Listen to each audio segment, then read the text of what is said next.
अरे उनके भी तो जनप्रतिनिधि हैं, सत्ता में है, कोई गया उसके घर, किसी ने की अपनी जेब से मदद? या मुनव्वर हसन वो ताकत थी और उसी की खून से पैदा हुई इकरा हसन। भाई साहब मैं ये कह रहा, इस जनता को कह रहा कि ऐसे ही जनप्रतिनिधि चुनने चाहिए। और मैं तो उसे शेर की बच्ची कहूंगा और उसे शेरनी कहूंगा। जो लोग उस पर कटाक्ष करते हैं उन्हें उससे सीख लेनी चाहिए। ऐसा बन के तो देखो, वो विपक्ष में रहते हुए उसने वो काम किया कि अकेली अड़गी। भाई साहब अत्याचार कर सको लेकिन वो अत्याचार को झेलने वाली नहीं है। नमस्कार, स्वागत है आप सभी का हिंदुस्तान 24 पर और मैं आप सबके साथ विपिन चौधरी।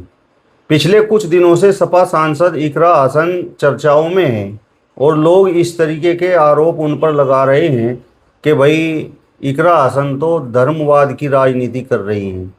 लेकिन जिस तरीके से इकरा हसन ने अपने विपक्षियों को करारा जवाब देने का काम किया है तो उसकी खूब चर्चा हो रही है।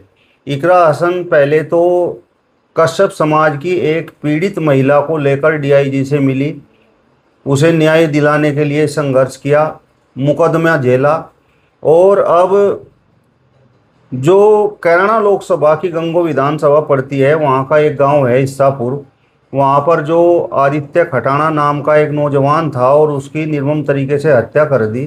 तो इकरा हसन ने वहाँ पहुँचकर परिजनों से मुलाकात भी की है और 1 लाख रुपए की अपनी जेब से आर्थिक मदद भी इकरा हसन ने की है। यही नहीं, गंगो क्षेत्र में कश्यप समाज के जो युवा रोड एक्सीडेंट में मारे गए तो वहाँ पर भी इकरा हसन सांत्वना देने के लिए पहुँची थी। अब सवाल ये है कि इकरा हसन पर इस तरीके के सवाल आखिर क्यों उठाए जा रहे हैं? क्या उन्हें मुस्लिम होने की वजह से इस तरीके से खासकर जो कट्टर हिंदू हैं वो टारगेट करते हैं? आज इस बड़े ही महत्वपूर्ण विषय पर हम बात करेंगे और बातचीत करने के लिए आज हमारे साथ गुर्जर नेता चौधरी राजकुमार घाटेड़ा जी मौजूद हैं। राजकुमार जी, सबसे पहले तो मैं आपसे ये जानना चाहता हूँ कि इकरा हसन को जिस तरीके से टारगेट किया जाता है तो उसके पीछे आप वजह क्या मानते हैं? देखिए विपिन भाई साहब, सबसे पहले तो मैं आपका और आपके चैनल का स्वागत करता हूं, चूंकि आप ऐसे अहम मुद्दों को लेकर के आते हो जनता के बीच में जिसका एक रीजन जाता है, संदेश जाता है।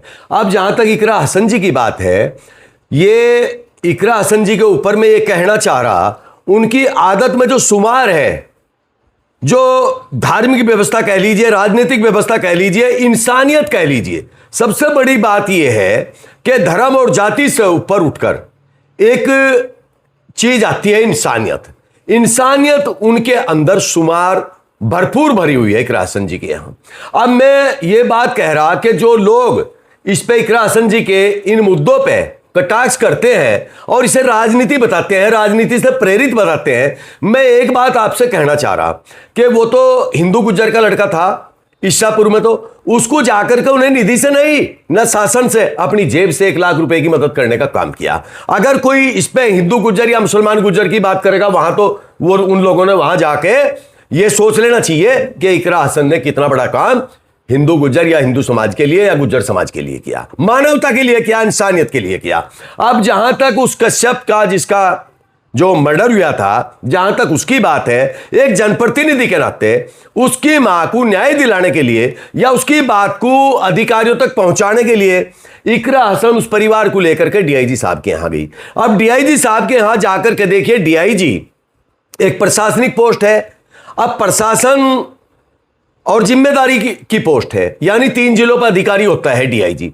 अब कहीं से बात सुनी नहीं गई होगी तो उस पीड़ित को लेकर के अगर इकरा हसन जनप्रतिनिधि होने के नाते, सांसद होने के नाते डीआईजी साहब के यहां चली गई और उसके एवज में उस पर एफआईआर दर्ज हो गई हो, मुकदमा कायम हो गया हो, इसे तो कहते हैं रूलिंग पार्टी का अत्याचार, सत्ता पक्ष का अत्याचार। वरना मुझे एक बात बताओ, जैसे सांसद इकरा हसन जी चुनी गई जनता के द्वारा, ऐसे ही भारतीय जनता पार्टी के सांसद भी चुने गए होंगे, इसी तरह कांग्रेस के सांसद भी चुने गए होंगे, इसी तरह ये जो दूसरी पार्टियां हैं वो सांसद चुने गए होंगे। यानी मेरा कहने का मतलब यह है कि अहमियत तो सबकी एक ही है। और मैं एक बात और बता रहा विपिन जी कि अगर सत्ता पक्ष के खिलाफ विपक्ष मजबूत ना हो तो सत्ता पक्ष को राजनीति करने में कोई मजा भी नहीं आया करता, अगर कोई विद्वान आदमी सत्ता पक्ष में है।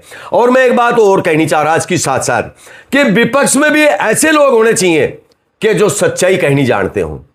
ठीक है, अरे अमीरों के लिए तो कोई भी काम कर दे, एक गरीब के लिए और उन्होंने अपने ऊपर मुकदमा कायम करा लिया, अपने समर्थकों के ऊपर मुकदमा कायम करा लिया, तो मैं ये कह रहा कि इकरा हसन से पॉलिटिकल लोगों ने सीख लेनी चाहिए। इतना जज्बा उस लड़की के अंदर, उस बेटी के अंदर, थोड़ी सी उम्र की लड़की के जो संघर्ष से नहीं हटी। अब देखिए वो कोई, उन्होंने पहले फोन वोन तो कर नहीं रखे थे अपने समर्थकों को, अकेली पहुंच गई वहां, जो भी लोग बाग वहां इकट्ठे हुए वो बाद में हुए। और कौन सा उन्होंने गैर कानूनी कोई काम कर दिया? भाई जनप्रतिनिधि अगर अपनी आवाज नहीं उठाओगा, अपने क्षेत्र के लोगों की आवाज नहीं उठाओगा, उनके दुख सुख में शामिल नहीं होगा, तो मुझे ये बताओ फिर जनप्रतिनिधि होने का भाई फायदा क्या है? मेरा सवाल आपसे ये है कि जिस तरीके से अधिकारियों के सामने बैठे हुए इकरा हसन को आपने देखा होगा और कितनी निडरता से बेखौफ होकर वो अधिकारियों से बात कर रही हैं और मजबूती से अपना पक्ष रख रही हैं, तो मतलब ये खून का असर है। मुनव्वर हसन का जो खून है वो समाज सेवा के लिए जाना जाता है और निडरता के लिए जाना जाता है। मुनव्वर हसन भी बड़े निडर नेता थे। देखिए विपिन जी, जहां तक निडरता की बात है, मुनव्वर हसन तो कभी भी नहीं झुके। मतलब झुकने का मतलब मेरा ये नहीं कि उनके अंदर अहंकार था, अहंकार नहीं था, लेकिन वो इतना बेबाक और निडर लीडर था कि अगर कोई सड़क पर चलता व्यक्ति भी कोई पीड़ित उसे दिख गया और उसका थाने का या तहसील का काम हुआ तो मुनव्वर हसन जी वहीं चले जाते थे। एमपी होते हुए कंधा सापा, एक बार हमने देखा कंधा सापा घेर कर वहीं चले गए। एक तो 2-3 समर्थकों ने एक बार उनका कुर्ता पाड़ दिया और बनियान में थाने में चले गए उस कुर्ते को अपने हाथ के लपेट के। मुनव्वर हसन वो ताकत थी और उसी की खून से पैदा हुई इकरा हसन।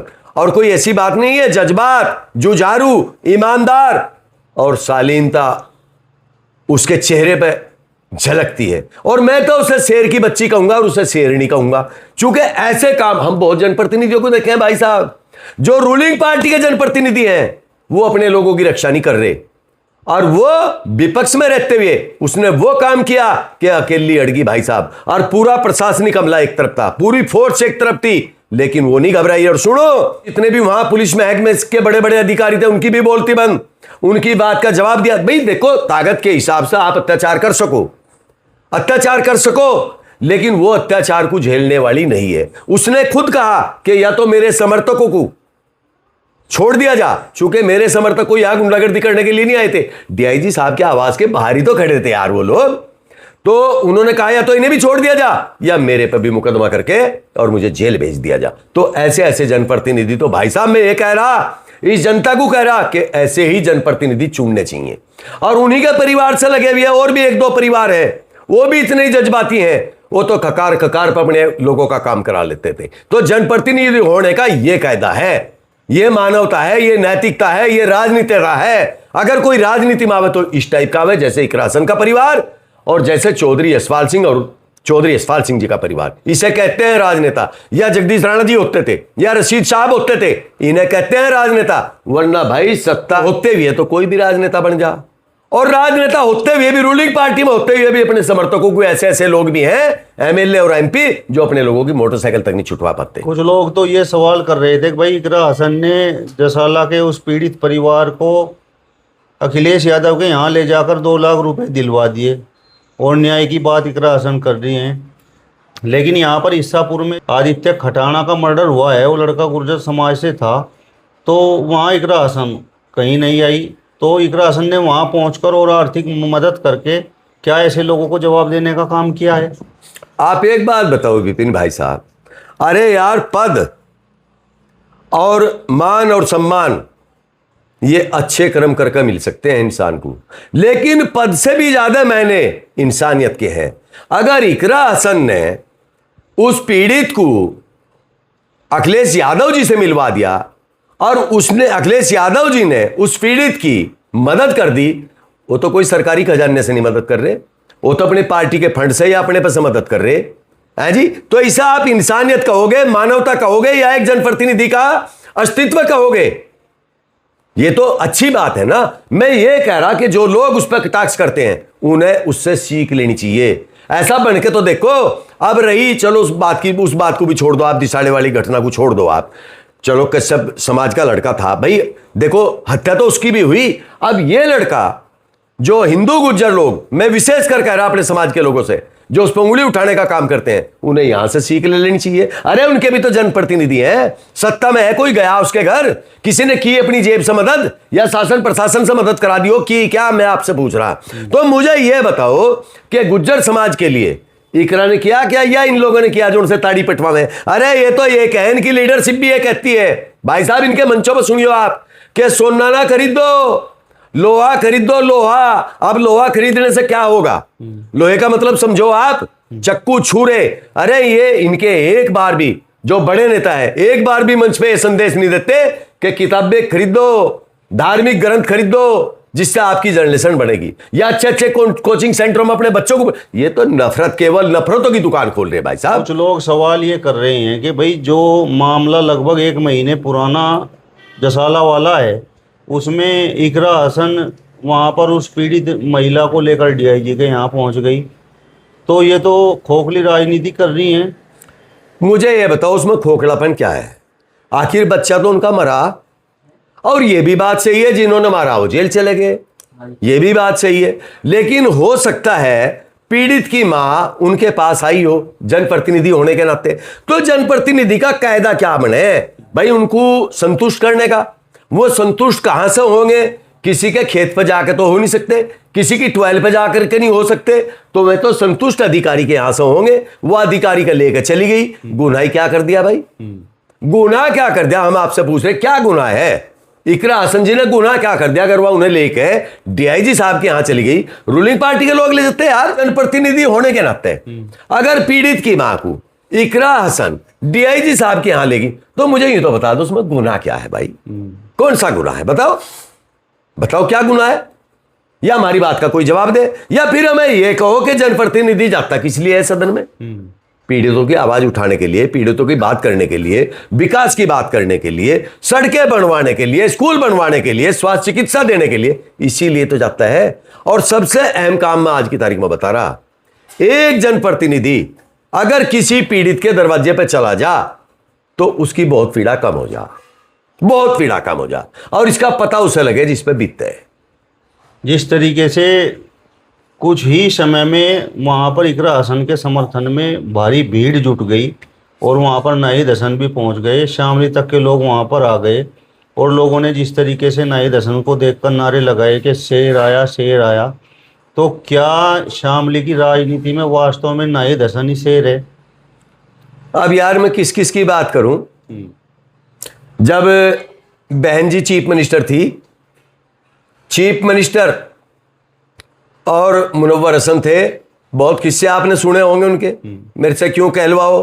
अब जहां तक नाहिद हसन की बात है, इकरा हसन की बात है, एक एमएलए है, एक एमपी है, अगर लोगों के दिलों में उनके प्रति जगह ना होती तो एमएलए एमपी क्यों बनते? मैं ये कह रहा, फिर भी पॉलिटिकल लोगों से जो केवल कटाक्ष करना जाने, काम करना नहीं जानते, उन्होंने उनसे सीख लेनी चाहिए, उनसे कुछ सीखना चाहिए। ठीक है जी। अब जहां तक पब्लिक इकट्ठी होकर चली गई शामली की या भाई कैराना विधानसभा की, वो लोग उनसे मोहब्बत करते हैं, वहां चले गए उनके समर्थन में। पता लगा होगा लोगों को कि भाई उन पे इस तरह प्रशासन दबाव बना रहा। इसलिए देखो, अपने नेता को उभारने के लिए या अपने नेता का मनोबल बढ़ाने के लिए जनता तो जरूरी है, और जनता उसके पास जाएगी जिस नेता से मोहब्बत करती हो। पुलिस ने तो मुकदमा दर्ज इसलिए किया कि इकरा हसन वहां पर अपने समर्थकों के साथ जाम लगा रही थी। अरे यार, पुलिस और क्या कहेगी? और पुलिस ये कहेगी, पुलिस किसके अंडर में काम कर रही भाई? सत्ता पक्ष के सब अधिकारी हैं। अब उन्हें और नहीं कुछ बयान ना मिल गया, जाम का मिल गया।